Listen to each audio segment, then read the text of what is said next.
le besoin des particuliers de commencer à investir, mais pas avec la manière traditionnelle, c'est-à-dire les banquiers ou des gestionnaires de patrimoine un petit peu old school, parce qu'il y a une vraie crise de confiance dans ces intermédiaires-là de la part des particuliers. C'est la preuve qu'avec une stratégie bien ficelée, on peut investir de façon optimisée en moins de 10 minutes par mois. Il n'y a pas besoin d'y passer des heures et des heures et de regarder les comptes et de regarder les cours et de regarder l'actualité. Tout ça, c'est inutile quand on a une philosophie une approche plutôt passive de l'investissement. Ce qui empêche de passer à l'action, c'est la méconnaissance, c'est l'absence de plan, de stratégie. Le MSCI World, en 2008, c'était moins 55%. Ça a mis plus de 6 ans avant que le MSCI World il ait retrouvé son niveau initial. Ils permettent de verrouiller une certaine performance. Ah, aujourd'hui, les fonds datés, ils peuvent rapporter 5-6%, voire même un petit peu plus. Mais ajouter un petit peu de TF Smart Beta dans son portefeuille pour aller dynamiser un peu plus sa stratégie, ça se fait tout à fait. Beaucoup de particuliers aujourd'hui se disent ah bah je veux investir dans l'immobilier, mais quand on leur demande pourquoi, c'est bah je sais pas parce que mes parents ils ont fait ça, parce que j'ai une tante qui a investi dans l'immobilier. Salut Charles Elias, comment tu vas? Salut Quentin, très heureux de te voir et de pouvoir échanger avec toi, ça va très très bien. Bien, merci d'avoir accepté l'invitation.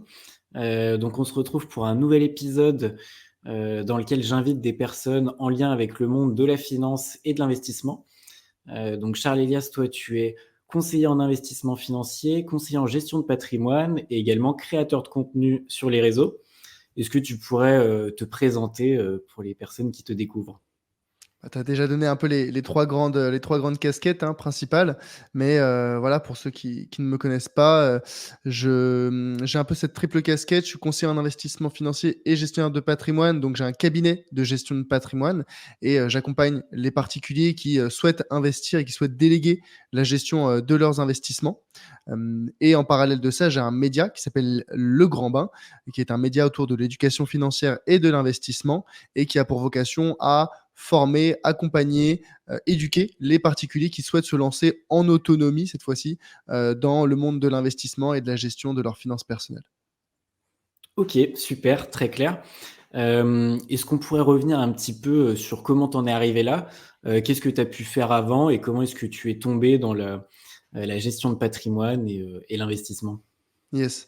Alors, moi, j'avais pas du tout fait des études particulièrement en lien avec la finance. J'ai fait une classe préparatoire. J'étais à Stanislas à Paris et ensuite j'ai fait l'EM Lyon en programme grande école, plutôt avec une spécialisation sur la partie conseil en stratégie, conseil en management.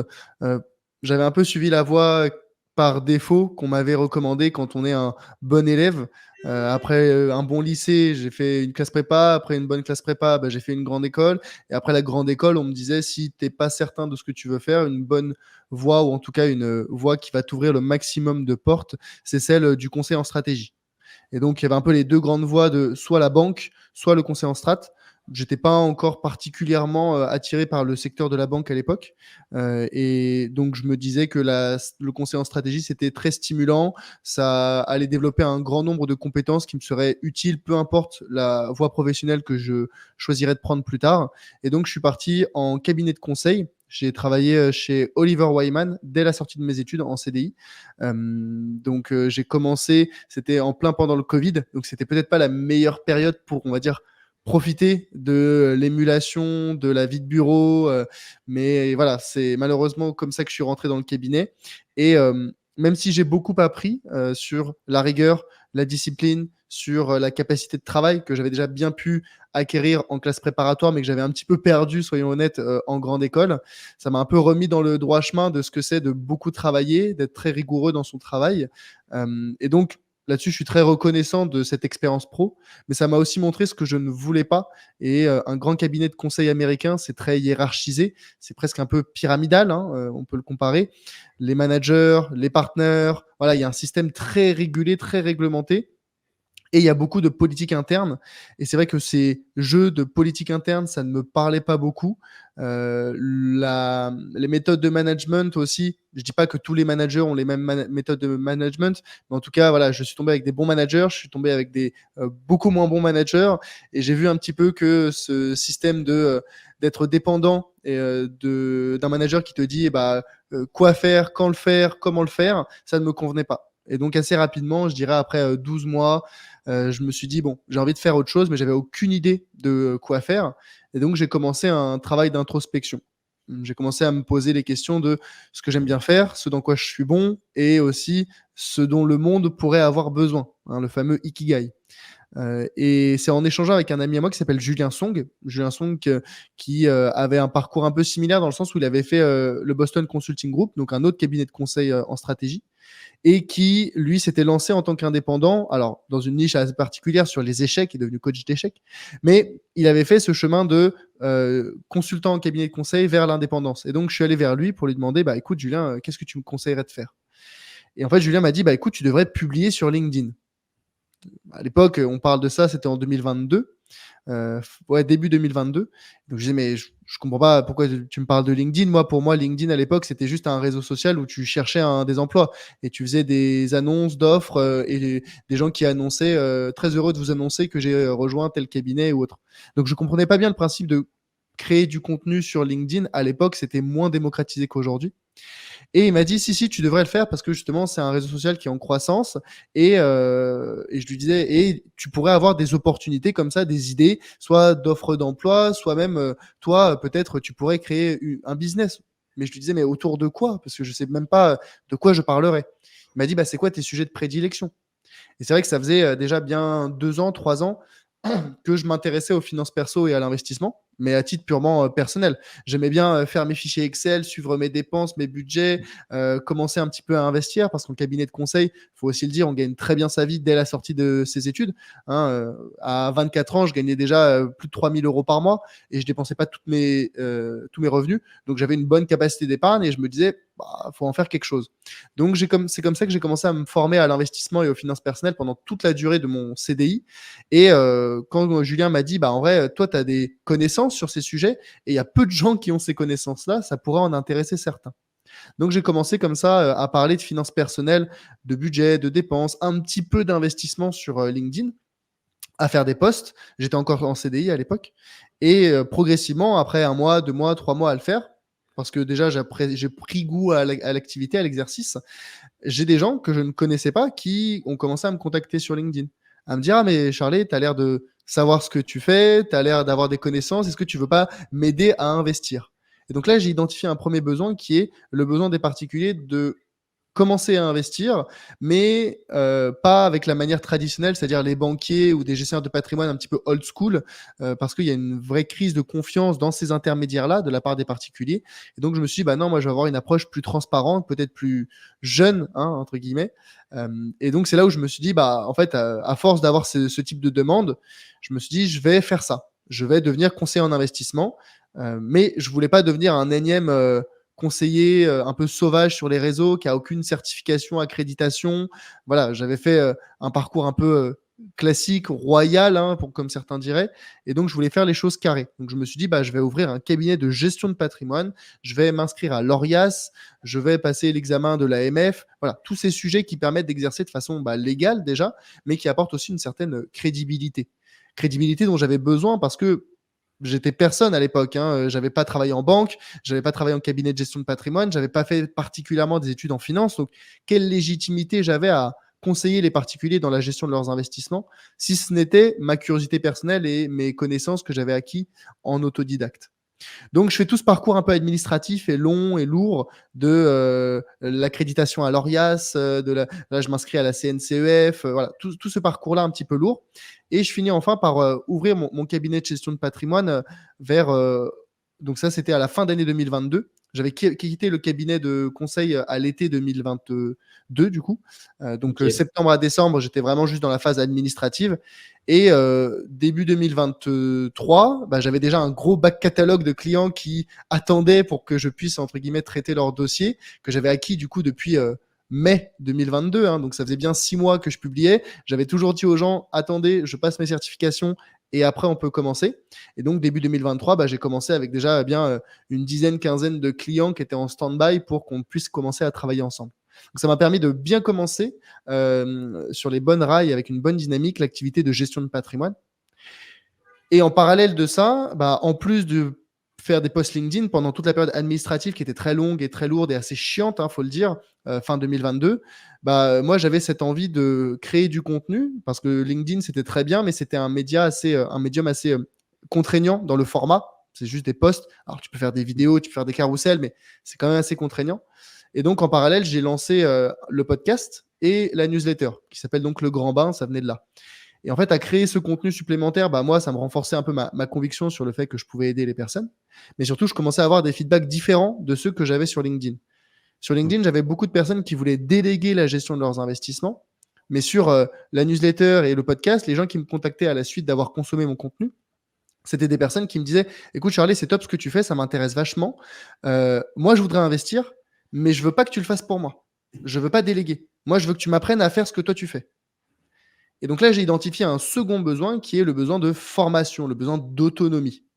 Et donc, c'est à partir de ce moment-là où je me suis dit, il y a deux besoins. Il y a le besoin de déléguer, et ça, c'est mon cabinet de gestion de patrimoine, et il y a le besoin de se former et d'investir en autonomie. Et donc là, j'ai créé un programme d'accompagnement, une formation qui a beaucoup évolué depuis début 2023. Mais voilà, aujourd'hui, c'est un programme d'accompagnement avec des vidéos, des coachings de groupe, des coachings personnalisés, des masterclass privés. Voilà, il y a tout un écosystème qui a pour objectif de former les particuliers à devenir autonomes dans la gestion de leurs investissements. Et on est aujourd'hui, bientôt fin 2024, avec le cabinet de gestion de patrimoine qui se porte bien, le programme d'accompagnement, il y a un petit peu plus de 250 membres aujourd'hui, et les réseaux qui continuent à se développer et à évoluer. Ok, ouais, merci beaucoup en tout cas pour tous les détails et félicitations donc, pour tout ça. Donc tu parlais du fait que tu voulais te former. Comment est-ce que les connaissances que tu avais, toi, de par tes investissements personnels, ton intérêt pour les finances perso et les certifications que tu as pu obtenir, est-ce que ça t'a permis de compléter tes connaissances ou c'était vraiment purement administratif? Comment est-ce que toi, tu vois maintenant tes connaissances par rapport à ce que tu avais avant et comment tu les as développées?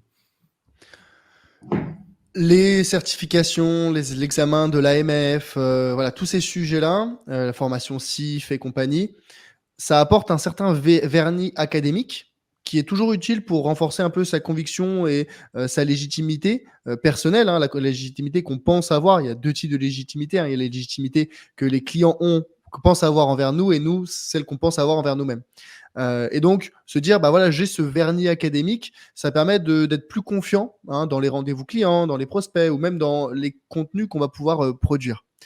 Donc, c'est un peu utile. Maintenant, la réalité de l'activité de gestionnaire de patrimoine, parce que c'est de ça dont on parle, elle est tellement variable selon les profils, les besoins, les situations, qu'on a toujours besoin de faire des recherches supplémentaires et de personnaliser les préconisations qu'on va faire à chaque client.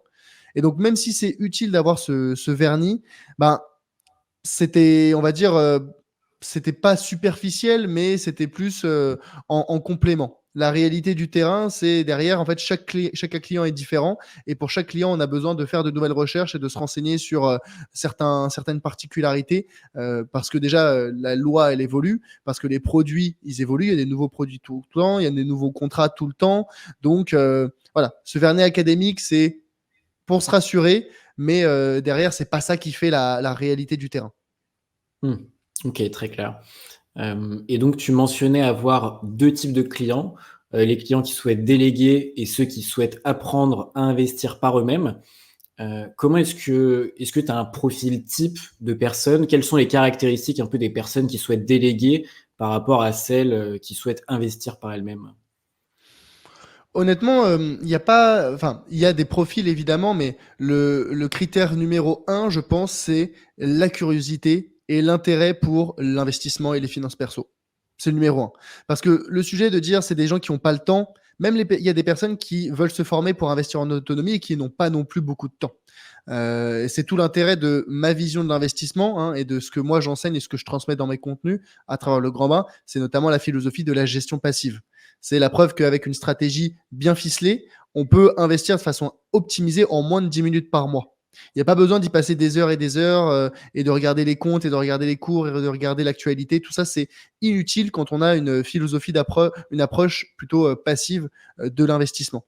Et donc, la question du temps disponible, Bah, elle va pour les 2, hein, c'est pas un vrai critère. Non, le vrai critère, c'est surtout: est-ce que ça m'intéresse? Est-ce que, mettre un peu les mains dans le cambouis sur les chiffres, sur les peut-être des fichiers Excel, sur regarder les courbes et cetera, ça m'intéresse? Si c'est le cas, bah, c'est plutôt des personnes qui vont vouloir se former, hein, et si jamais ça ne les intéresse pas, ça va plutôt être des personnes qui vont déléguer. Donc il y a vraiment ce sujet de la curiosité, je dirais, et hem et après, il y a aussi une question, bah, derrière d'éducation, parce qu'il y a des personnes qui pensent que c'est très compliqué, que c'est inaccessible, que ça prend forcément beaucoup de temps. Et donc, ces personnes-là, de base, elles vont aller vers la délégation. Alors que d'autres personnes qui sont peut-être un petit peu plus renseignées, un petit peu plus éduquées, elles vont plutôt aller vers la formation parce qu'elles ont conscience que c'est vraiment très accessible. Mmh.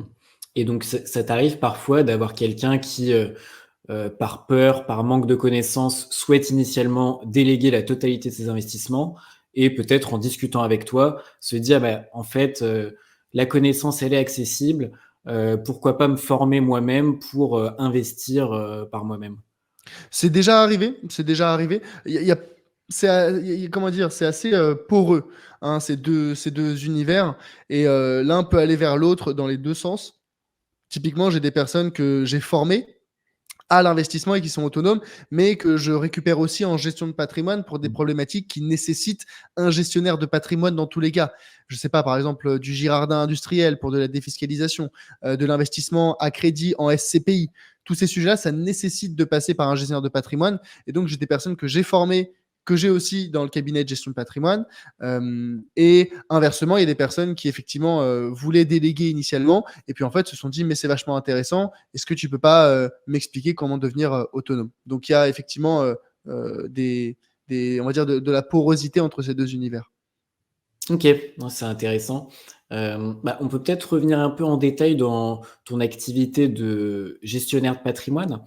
Donc là, tu as mentionné par exemple du Girardin ou des SCPI à crédit. Mmh mh. Hem, Ça, par exemple, des SCPI à crédit, comment est-ce que tu t'es formé pour, proposer ce type d'investissement? Comment est-ce que toi, tu as pu, avoir accès aussi à ce type, d'investissement-là pour tes clients? Bah, se former, il y a la théorie, hein, et après il y a 1000 et une ressources sur internet. Alors je sais pas, sur les SCPI, il vaut mieux aller vers des sites un peu spécialisés, je sais pas, France SCPI, ou même, il y a des articles du courtier Louvainvest qui sont très bien. Voilà, là-dessus, il y a la connaissance sur internet, elle est présente. Mais justement, il y en a peut-être tellement qu'après c'est plus la problématique de comment est-ce que je recentre sur ce qui répond à mon besoin précis, et donc là, bah, derrière ça va être par la pratique. Je vais avoir des cas clients, des clients qui ont par exemple une forte tranche marginale d'imposition. Ah, bah eux, on va plutôt aller sur des SCPI européennes, ou peut-être des SCPI à travers une assurance vie ou en démembrement pour éviter d'alourdir leur fiscalité. À l'inverse, il y a des clients qui vont me dire: bah, moi, j'ai pas du tout besoin des revenus aujourd'hui des SCPI, ça sera pour dans très longtemps. Ah, bah, là, on va peut-être se positionner sur du démembrement ou sur de l'assurance vie, justement pour profiter de la fiscalité avantageuse. Donc, il y a vraiment, un socle théorique, et ensuite, c'est l'application de cette théorie à chaque cas client qui permet de se forger, cette connaissance-là. Et après au niveau des partenaires, bah, là, c'est à chaque gestionnaire de faire, son audit du marché et des différents partenaires qui, existent, aujourd'hui, et après à savoir lesquels correspondent le plus à ta philosophie d'investissement, ceux qui proposent les produits les plus intéressants pour, tes clients. Donc c'est à toi de contacter les partenaires, d'échanger avec eux, de faire tes recherches. Et quand tu considères qu'il y a un partenaire qui propose des SCPI que tu as envie de proposer à tes clients, tout simplement, tu le contactes, tu montres que tu es gestionnaire de patrimoine et vous mettez en place une convention de partenariat, hein, ça s'appelle comme ça, pour que tu puisses distribuer ces produits, tout simplement. OK, ouais, très clair. Hem Et donc de manière plus générale, c'est quoi un peu la palette de solutions, de produits que tu peux proposer au sein de ton cabinet de gestion de patrimoine? Il y a pas de limite en soi. Après, c'est vrai que objectivement, quand on fait, par exemple, des contrats d'assurance vie, hein, en gestion, sous mandat, donc c'est-à-dire que c'est moi qui compose le portefeuille, pour s'exposer au marché financier, et de l'autre côté, de l'immobilier, par exemple, à travers des parts de SCPI, et qu'on complémente ça avec, de la défiscalisation, que ce soit du Girardin industriel, que ce soit du, 3 colonnes, que ce soit du PER. Bah, là-dessus, on a déjà couvert 90% des besoins du marché, objectivement. Après, il y a des besoins un petit peu particuliers, plus précis, sur du GFI, sur voilà, de l'investissement forestier, sur de l'investissement dans du patrimoine historique, pour voilà, des profils un peu précis. Mais objectivement, pour s'exposer au marché financier, un contrat d'assurance vie avec des unités de compte dynamiques, et pour s'exposer au marché immobilier, des SCPI diversifiées, européennes, françaises, à crédit, peu importe. Là-dessus, on couvre déjà la très grande majorité des besoins du marché. Mmh, c'est sûr. Et c'est quoi un petit peu, ta typologie de clients?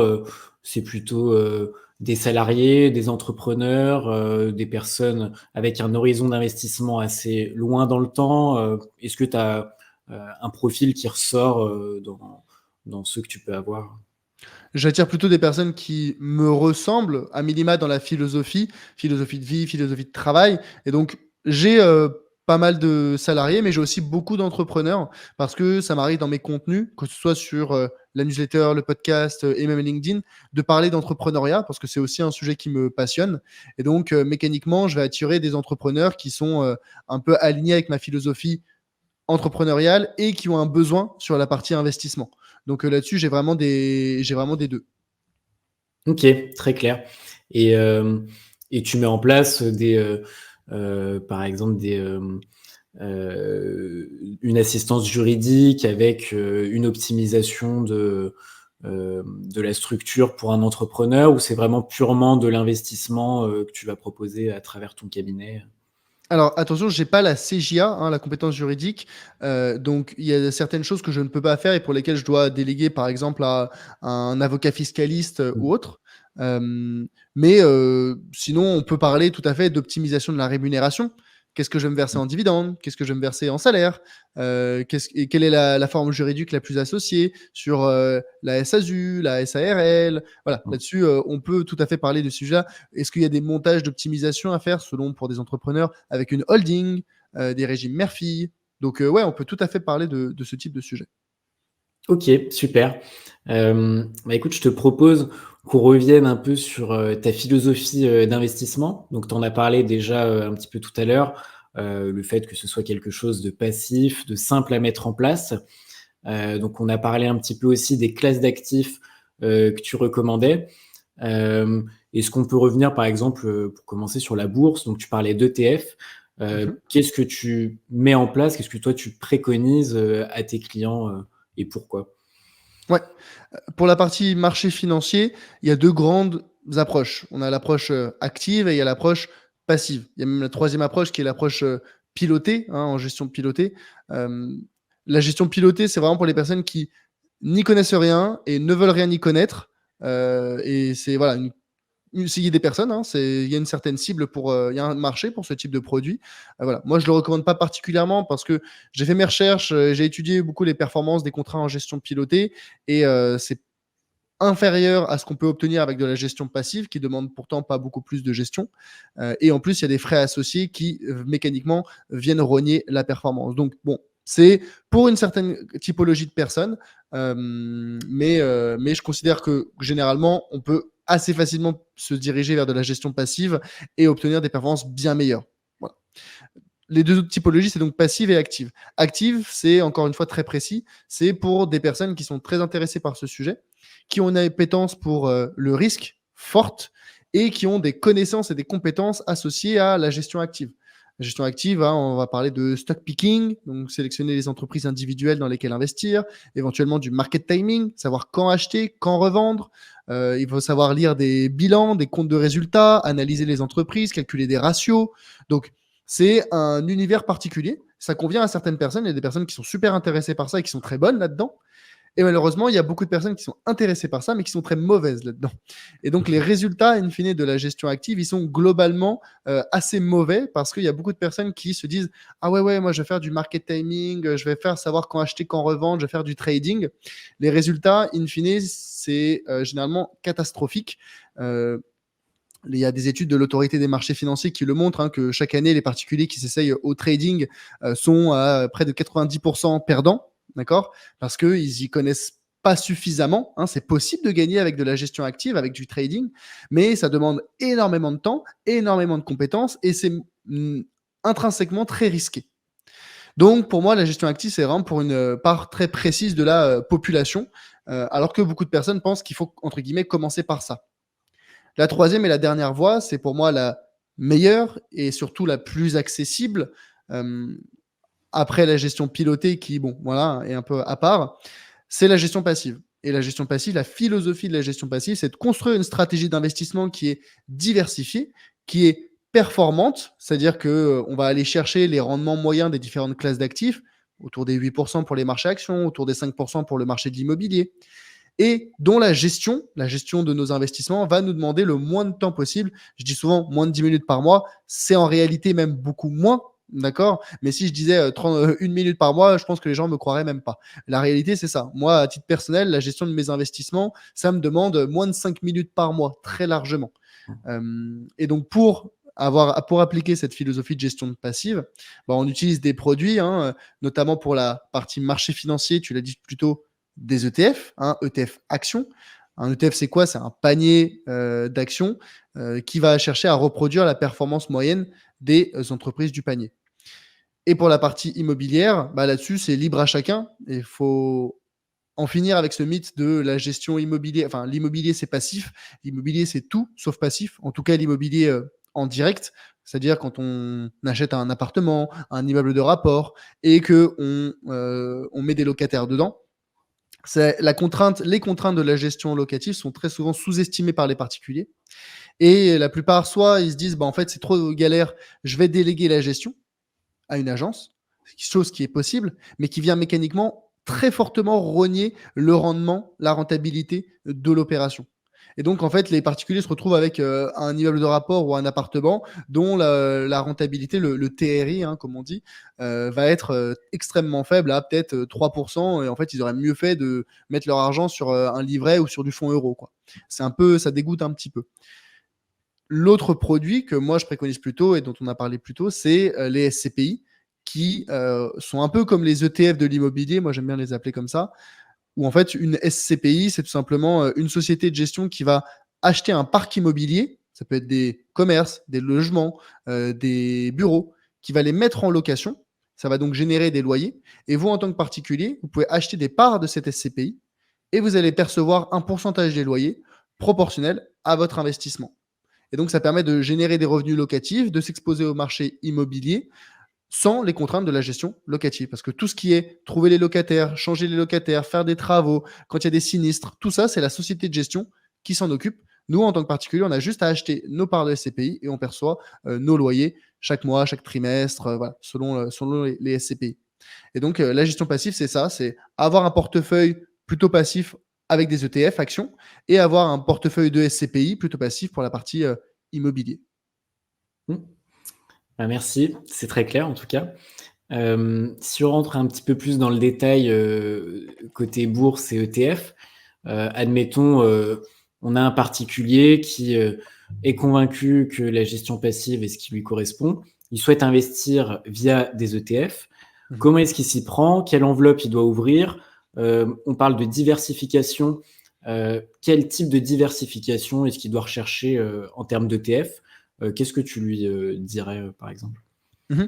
Alors, la diversification, c'est fondamental et en investissement boursier, pour s'exposer au marché financier, la bonne philosophie, d'accord, hem, c'est de chercher à reproduire la performance moyenne des marchés financiers. On l'a dit plus tôt, hein, c'est autour des 8%. Si on prend le MSCI World, qui est un indice boursier représentatif des marchés mondiaux, il a une performance annualisée de 8,5% depuis plus de 30-40 ans. D'accord. Donc c'est cette performance-là qu'on va chercher à aller obtenir. Comment est-ce qu'on l'obtient? Bah, on peut faire du très simple au beaucoup moins simple. Le très simple, c'est celui qui va dire, bah, je vais acheter un ETF World qui va donc reproduire la performance du MSCI World. À peu de choses près, on enlève les frais de gestion du produit. Voilà, mais les ETF, c'est des produits très peu chargés en frais, autour de 0,2-0,3% par an. Donc c'est très faible. Et donc, comme ça, avec un simple ETF World, on peut déjà aller chercher la performance moyenne des marchés financiers. Et dans quoi loger cet ETF World? Bah, pour investir en bourse, il faut passer par ce qu'on appelle une enveloppe fiscale en France. Il y en a plusieurs, il y en a trois principales. Il y a le PEA, il y a l'assurance vie, il y a le compte titre ordinaire. Généralement, pour un particulier qui débute et qui est résident fiscal français, on va lui recommander de commencer par un PEA. Pourquoi le PEA plutôt que l'assurance vie et le compte titre? Bah, le PEA, il a une fiscalité très avantageuse, c'est-à-dire que on va être exonéré d'impôt sur le revenu sur les bénéfices générés après les 5 ans d'ancienneté du contrat. Donc c'est hyper intéressant. Donc en gros, on ne va payer que les cotisations sociales qui sont de 17,2%. Ce qui a une fiscalité similaire à celle de l'assurance vie, hein, à part que l'assurance vie elle est un peu moins intéressante vu que c'est après 8 ans et qu'il y a un plafond avec des abattements. Je ne rentre pas dans le détail. Donc fiscalité avantageuse. Et chose que n'a pas le compte titre ordinaire, qui lui est, peu importe l'ancienneté du contrat, les bénéfices sont imposés à la flat tax, 30%. Et en plus, il n'y a pas de frais de gestion. Pas de frais de gestion pour les bons PEA, hein, j'entends, c'est-à-dire les PEA ouverts chez les courtiers en ligne. Les comptes titres ordinaires, il n'y a pas de frais de gestion, mais dans les assurances vie, il y en a. Généralement, dans les bonnes assurances vie, les frais de gestion sont autour de 0,5-0,6% par an. Donc finalement, le PEA, c'est le meilleur des deux mondes. C'est une fiscalité avantageuse et pas de frais de gestion. Pas de frais de gestion, tout simplement. Donc on commence par un PEA et donc un ETF World dans un PEA, bah, pour quelqu'un qui voilà, débute et veut pas trop se prendre la tête, bah, ça reste une bien meilleure solution que de ne rien faire ou que de faire du stock picking et d'essayer de faire de l'analyse d'action, etc. Donc ça, c'est une première façon et c'est une façon, on va dire, tout à fait convenable. Maintenant, il y a ceux qui veulent aller un petit peu plus loin et qui voudraient aller chercher bah, plus de performance hein, et qui voudraient améliorer, bah, que ce soit la diversification, mieux maîtriser le risque de son portefeuille. Il faut le dire, hein, le MSCI World, en 2008, c'était moins 55%. D'accord. Pour récupérer d'une chute de 50%, il faut que ton ETF fasse x2. Donc, ça a mis plus de 6 ans avant que le MSCI World il ait retrouvé son niveau initial en 2008. Il a retrouvé son niveau de 2008 en 2014. Donc, il y a certaines personnes, c'est pas, ça leur fait un petit peu mal. Surtout si on n'a pas un horizon d'investissement très long terme. Et donc, pour pallier à ce problème, on peut construire un portefeuille d'ETF qui va être plus résilient, plus performant en sélectionnant des ETF plus particuliers, plus précis. Hein, on peut rajouter des marchés émergents, on peut décomposer le MSCI World avec des ETF, S&P 500 pour les marchés américains, Stoxx 600 pour les marchés européens, des petites capitalisations américaines, européennes. Donc voilà, on peut faire plein de niveaux de granularité différents pour construire un portefeuille qui est moins chargé en frais, plus performant et plus résilient. Et donc, c'est un peu les deux niveaux. Hein, le plus simple, ETF World dans un PEA, et derrière, celui qui va composer avec les 3 enveloppes fiscales et avoir plein de plusieurs petits ETF là-dedans pour optimiser la performance et minimiser les frais. Donc, c'est très clair pour ces deux façons d'investir. Dans la deuxième, donc tu parlais de, par exemple, répliquer manuellement l'indice MSCI World avec plusieurs géographies, des types de sociétés différentes, par exemple avec des small caps, des pays émergents. Quel est ton avis aussi sur les ETF Smart Beta, par exemple, les ETF actifs qui, eux, ont une position en sélectionnant des entreprises avec des critères très spécifiques, contrairement à la gestion passive qui souhaite reproduire l'intégralité du marché. Les ETF Smart Beta, c'est très bien pour ceux qui acceptent plus de risques au profit d'une rentabilité potentielle, hein, de rendement potentiel plus important. Et donc, ceux qui ont un profil peut-être plus dynamique et qui sont à l'aise avec un risque plus important, ajouter des ETF Smart Beta dans leur portefeuille. Alors attention, les ETF Smart Beta ne sont pas disponibles sur PEA. Typiquement, pour ça, il faudra ouvrir un compte titre ordinaire généralement. Mais ajouter un petit peu d'ETF Smart Beta dans son portefeuille pour aller dynamiser un peu plus sa stratégie, ça se fait tout à fait. Hein. Moi, je le fais à titre personnel. Et voilà, pour les clients les plus dynamiques, ça peut tout à fait se faire. Ouais. Et est-ce qu'il y a certains critères que tu préfères dans les ETF Smart Beta par rapport à d'autres?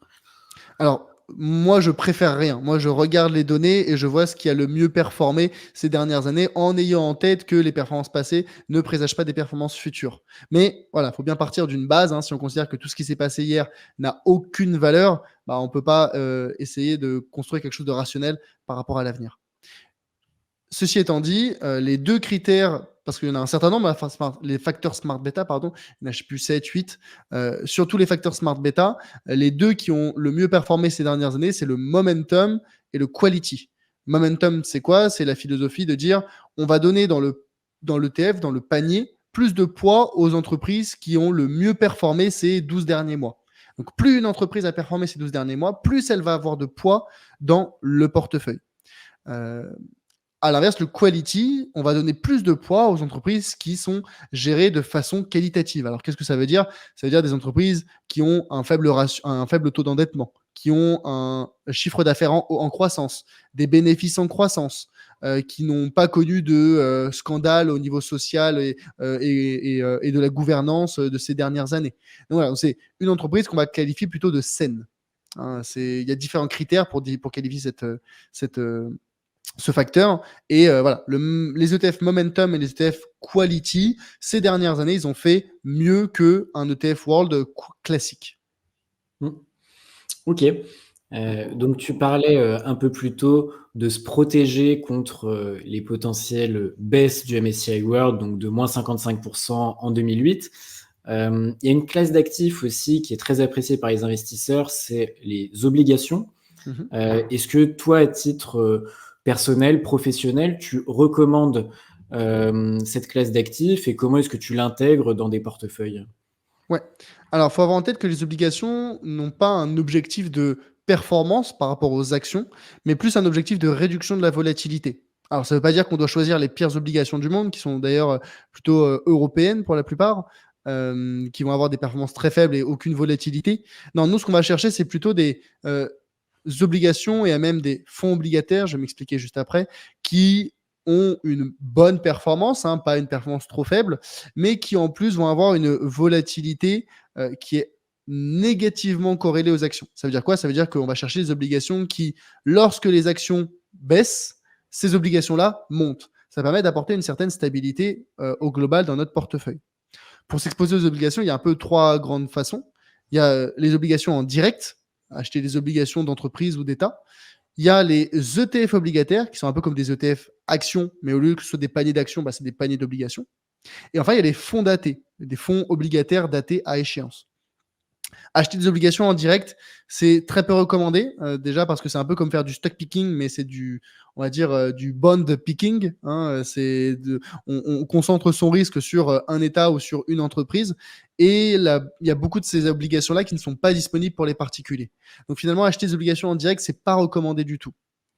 Il reste donc les ETF obligataires et les fonds datés. Quelle différence entre les deux? Un ETF obligataire, c'est un ETF qui va regrouper des obligations avec une caractéristique commune. Par exemple, ça va être des bons du Trésor américain qui doivent arriver à échéance dans 10 ans. Bon, et le panier n'est composé que d'obligations qui ont cette caractéristique-là. Sauf que par définition, dans 2 ans, 3 ans, 4 ans, elles seront plus à 10 ans, c'est l'échéance de ces obligations, elles seront maintenant à 6 ans ou 7 ans ou 5 ans. Et donc, qu'est-ce qui va se passer? Ces obligations-là, on va les sortir du panier et on va les remplacer par de nouvelles qui ont la bonne date de maturité, bonne échéance. Ce qui veut dire qu'on renouvelle constamment la composition de l'ETF obligataire pour que les obligations dedans correspondent bien à ce qu'il est censé y avoir. Ça a des avantages et des inconvénients. L'avantage, c'est que selon le niveau des taux actuels et des taux futurs, va y avoir une variation, une volatilité la volatilité, pardon, va être constante parce qu'il y a toujours c'est des cycles. Hein. On est dans un cycle de taux bas ou on est dans un cycle de taux haut. Et ça ne fait que varier. On va jamais rester dans un cycle de taux haut pendant 10 ans, 20 ans, 30 ans et inversement. Donc la composition est constamment renouvelée et si jamais les obligations, si jamais on est dans un environnement de taux bas, finalement les obligations qui seront émises demain, on s'attend à ce qu'elles soient meilleures. Donc on se dit, demain, les obligations qui seront dans mon panier, elles vont prendre en valeur, elles vont avoir un meilleur rendement. Donc ça va faire augmenter le prix des ETF obligataires aujourd'hui. Donc en clair, les ETF obligataires sont plus intéressants dans des environnements de taux bas. À l'inverse, si jamais on est dans un environnement de taux haut, on se dit demain les obligations qui vont rentrer dans mon panier là, elles vont pas être terribles, elles vont peu rapporter. Ouais, du coup, je pense que c'est le moment de vendre. Et donc là, le prix des ETF obligataires par l'offre et de la demande, leur prix va baisser parce qu'ils seront de moins en moins intéressants. Donc il y a ce côté c'est plus ou moins intéressant selon l'environnement de taux. De l'autre côté, on a les fonds datés. Les fonds datés, c'est quoi? C'est un peu comme un ETF obligataire dans le sens où ça va être un panier d'obligations qui arrive à échéance toutes en même temps, par exemple dans 10 ans. Sauf que cette composition de panier, on ne va jamais la toucher. Et en fait, on va laisser les années passer et on va arriver à la date d'échéance, à la date de maturité, on dit, des obligations. Et arrivé à maturité, les obligations, le fonds va être dissous. Il va être dissous et les investisseurs vont donc récupérer leur capital initial plus les intérêts qu'on leur doit. Quel est l'intérêt de ces fonds datés? C'est que avec les années qui passent, la volatilité de ces fonds, elle va diminuer. Pourquoi? Parce que si le fonds arrive à échéance dans 5 ans, il se peut se passer beaucoup de choses en 5 ans. Et donc, est-ce qu'elle va faire faillite? Enfin, les obligations de ce fonds vont faire défaut d'ici là? Peut-être. C'est pas impossible, j'en sais rien. Il peut se passer beaucoup de choses.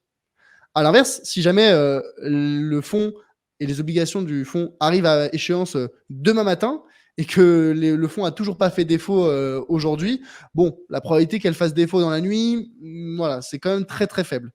Et donc finalement, le risque, il diminue. Le risque de défaut de ces obligations diminue à mesure qu'on s'approche de l'échéance. C'est pourquoi la volatilité de ces produits, elle diminue à mesure que les années passent.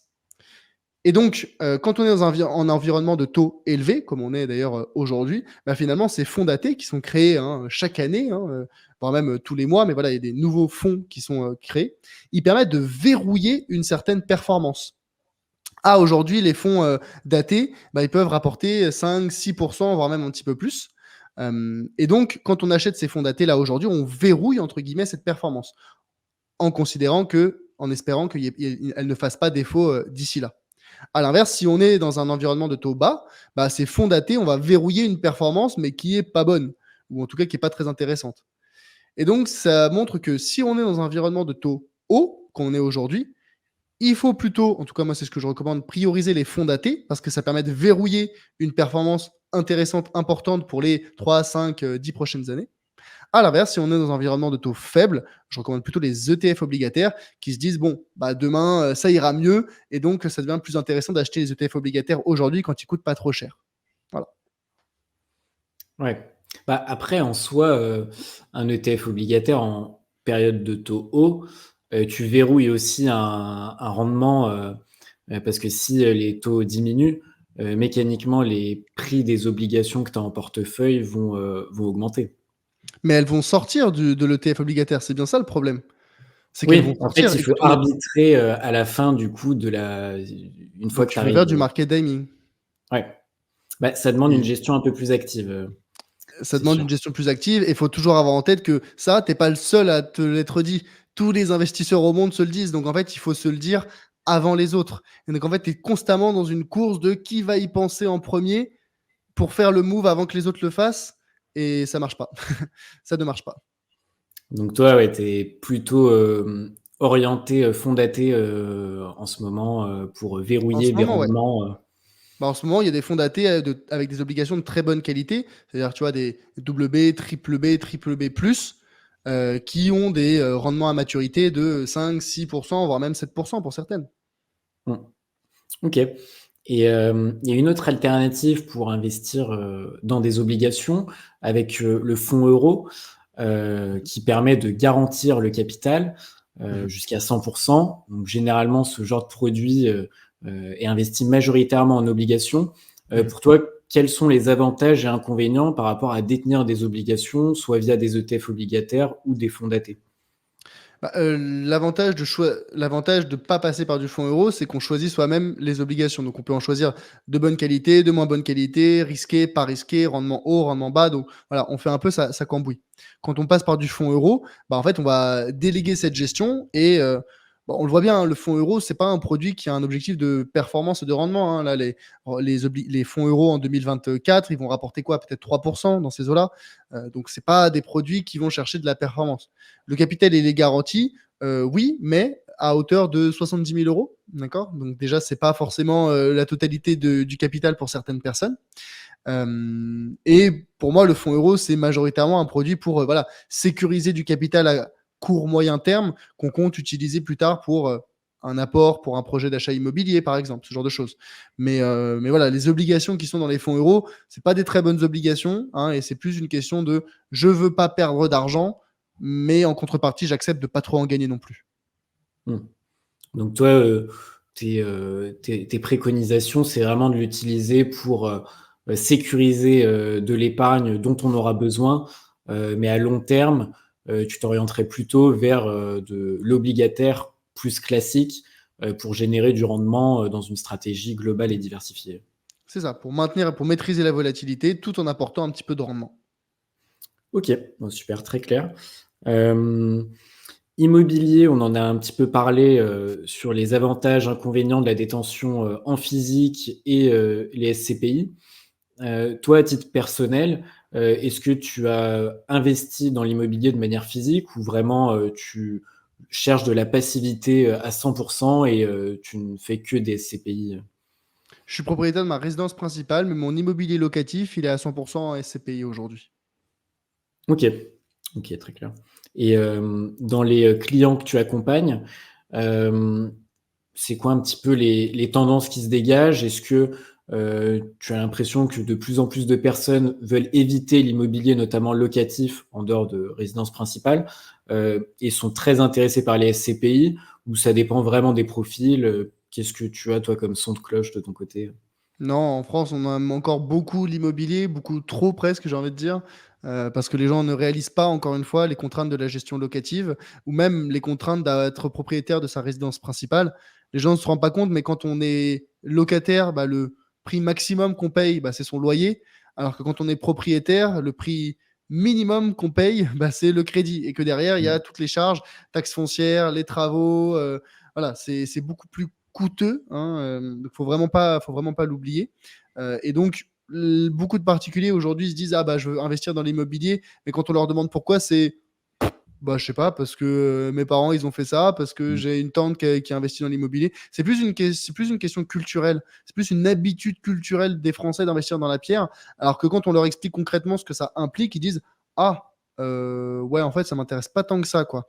Et que derrière, c'est pourquoi les SCPI, ça répond beaucoup plus aux besoins réels sous-jacents des Français qui est: je veux développer mon patrimoine immobilier, je veux utiliser ma capacité d'emprunt, je veux générer des revenus locatifs. Tout ça, les SCPI le font très bien. Mmh. C'est clair. Il y a une dernière classe d'actifs, dont je voudrais parler, c'est le private equity, donc Mhm. l'investissement dans des sociétés non cotées. C'est une classe d'actifs qui, est très utilisée par, les investisseurs, institutionnels et avec une fortune importante. Pour un particulier ou pour, des clients que tu, accompagnes, comment est-ce que tu vois cette classe d'actifs et est-ce que tu l'intègres dans tes allocations? Je considère que c'est plus une classe d'actifs de diversification pour la majorité des particuliers. Ça devient presque obligatoire pour les plus gros patrimoines, pour les plus grandes fortunes, pour encore une fois des raisons de diversification et par rapport au ticket minimum d'entrée pour les meilleurs fonds. Mais pour les plus petits patrimoines, j'entends en dessous de voilà, quelques centaines de milliers d'euros de capital à investir. Tout de suite, les gros fonds de private equity, c'est le ticket d'entrée est à 100 000 euros. Donc, c'est pas accessible à tous. Maintenant, il est possible d'investir en private equity pour beaucoup moins, notamment à travers des unités de compte dans des contrats d'assurance vie. Mais comme je viens de le dire, pour les plus petits patrimoines, ça doit rester une classe d'actifs de diversification. Et donc, ça doit représenter 5, 10, 15% peut-être maximum du patrimoine. Euh, mais c'est intéressant parce que ça a historiquement des très bons rendements, mais en contrepartie, ça a une absence de liquidité assez importante. Donc, voilà, il faut choisir. Si on est à l'aise avec l'absence de liquidité et qu'on veut aller chercher plus de rendement pour du très long terme, ça veut dire voilà, le capital peut être bloqué parfois pendant 8 ans, 10 ans, voire plus. Si on est à l'aise avec ça, derrière, ça peut être intéressant. Mais encore une fois, ça se fait à travers des unités de compte dans un contrat d'assurance vie. Mmh. OK. Hem Et une dernière, cette fois, classe d'actifs, finalement dont je souhaite, aborder. Donc on a pu voir, ces dernières années avec une période de forte inflation et des taux qui augmentent, les actions et les obligations qui ont chuté, les 2 en étant très corrélés, avec donc les obligations qui n'ont pas eu leur rôle, de diversification du portefeuille et de permettre de compenser les baisses des actions. Il y a l'or, par exemple, qui a joué ce rôle pendant cette période-là. Toi, comment est-ce que tu vois cette classe d'actifs-là? Est-ce que tu l'intègres aussi dans des allocations et quel est ton avis sur l'or? Je suis pas fan d'or, tout simplement parce que c'est pas un actif générateur de valeur, générateur de rendement. C'est purement une valeur refuge. Heu, Si demain il y a plus internet, si demain c'est la troisième guerre mondiale, si demain tout ça, bah, l'or physique j'entends, hein, même pas les ETF, Mmh. les ETC or et autres, ça je suis pas du tout fan. À la limite, si on veut s'exposer à l'or, ça sera à travers, des pièces à l'extrême limite des lingots ou des petits lingots, mais les pièces d'or, c'est la meilleure façon de s'y exposer. Mais encore une fois, ça génère pas de valeur, ça génère pas de rendement. Et donc, c'est une classe d'actifs pour moi qui est vraiment très défensive, qui est une valeur refuge pure. Je la recommande pas particulièrement parce que je considère que pour les profils les plus défensifs, on a déjà assez de produits avec le fonds euro, avec des fonds obligataires. Mais bon, derrière, ça peut répondre à un certain besoin pour certaines personnes qui veulent peut-être j'exagère, se débancariser, qui n'ont pas du tout confiance dans les fonds euros par rapport à l'État français et aux obligations françaises. Donc voilà, ça, c'est des positions qui peuvent s'entendre. Et donc, l'or, ça peut être pertinent pour certaines personnes, mais à titre personnel, j'en ai pas et c'est une classe d'actifs que je recommande assez peu. Ok. Bon, bah, écoute, je pense qu'on a fait un bon tour d'horizon de toutes les classes d'actifs. Euh, on a déjà, tu as pu déjà donner quelques conseils pour une personne qui souhaite se lancer, notamment pour l'investissement en bourse via les ETF. Euh, Quel autre conseil tu pourrais avoir, quelqu'un qui souhaite se lancer, mais qui a peur, manque un peu de temps, de connaissances? Quelles seraient les étapes pour toi nécessaires pour surmonter cette peur d'investir et enfin sauter le pas? Ce qui empêche de passer à l'action, c'est la méconnaissance, c'est l'absence de plan, de stratégie. C'est normal qu'on ait peur de faire des bêtises parce qu'on est certain de faire des bêtises si on ne sait pas ce qu'on fait.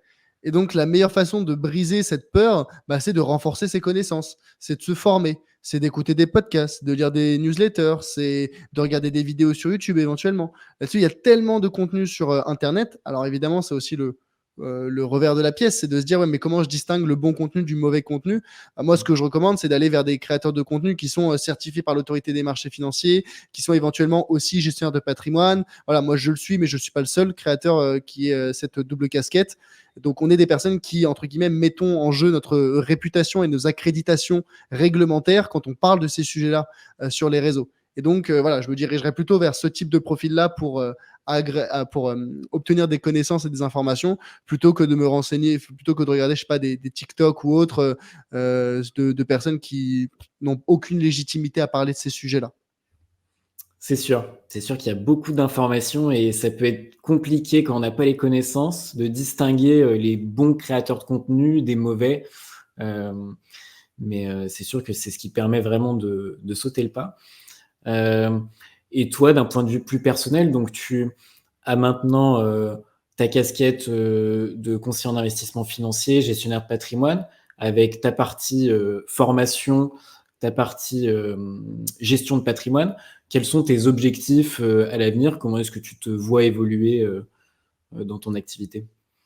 Bah, moi, je compte conserver le cabinet de gestion de patrimoine, le programme d'accompagnement sur la partie investissement, le média dédié à l'éducation financière et à l'investissement. Et en parallèle, je suis aussi en train de construire un accompagnement sur la partie entrepreneuriat parce que enseigner aux gens à gagner, enfin à faire fructifier leur argent, c'est bien. Leur enseigner à gagner de l'argent, c'est encore mieux. En tout cas, de gagner de l'argent relativement court terme parce que l'investissement, c'est très bien, mais c'est vrai que c'est pour des gens qui ont un horizon assez long terme, naturellement. Et de plus en plus dans ma communauté, dans mon audience, j'ai des gens qui me disent, ah bah, Charlie, toi, ce que tu as fait, ça m'intéresse. Comment est-ce que tu t'es lancé dans l'entrepreneuriat? Donc, je pense que ça va être une nouvelle casquette qui devrait émerger dans les mois qui viennent sur la partie entrepreneuriat, qui viendra complémenter l'activité d'investissement. Ok, parfait. Bon, et puis, je mettrai tous tes détails en description de la vidéo pour les personnes qui souhaitent te suivre et découvrir ton contenu. Merci beaucoup, Charles Elias, pour cette interview. C'était très enrichissant. Puis j'espère que ça aura plu à notre audience. Voilà. Ben, Merci, Charles merci, Elias. merci à toi, Quentin, pour l'invitation.